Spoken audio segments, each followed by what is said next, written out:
Hi there, and welcome back to our mini-series on playing drums in worship. I'd encourage you to go back and watch the previous videos in this series before watching this one, as we're building on the previous videos. In this video, we're going to be talking about playing with the click track and playing alongside the bassist. When playing drums in worship, these two are your main allies. What we do as drummers is so linked to these two elements, so it's important to get good at both skills. Firstly, let's look at playing with a click track. Playing to a click is one of the most crucial skills for a drummer in our context. The click is used in recording studios, professional performances, and many churches across the world, and brings such benefits.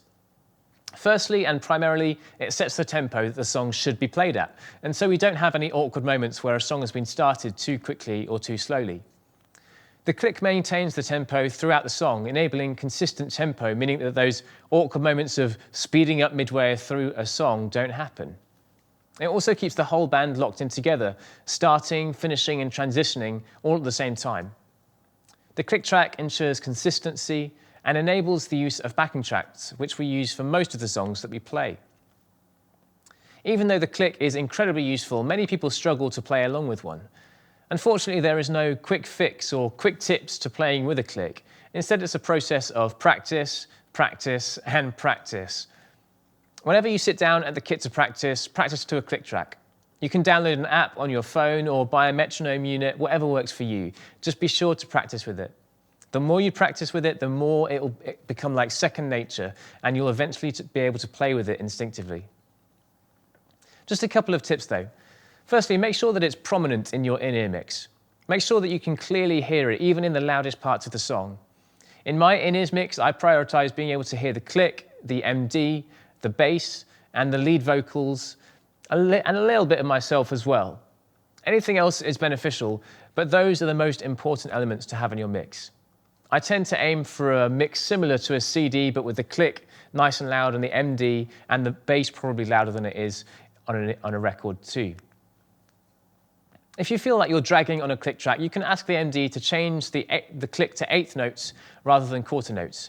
This will help you to lock in a little easier on slower songs. So that's playing with a click.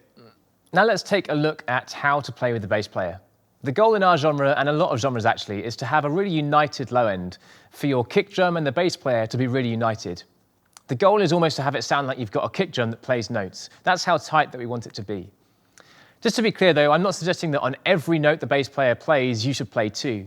And neither am I suggesting that every time you hit the kick drum, the bass player should play a note. No, instead we want them to meet on the key beats of the groove, on the key moments that define the feel of the song. Ben and I are going to give you a quick example of what that might sound like.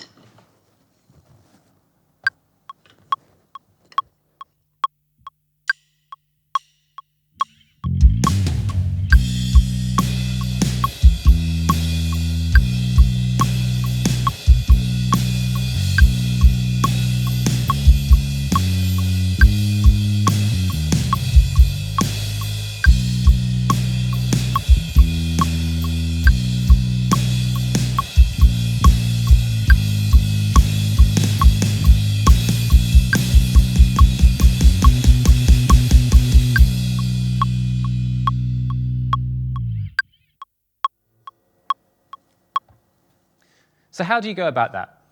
Well, firstly, it's great to talk to the bass player about arrangements and patterns in advance.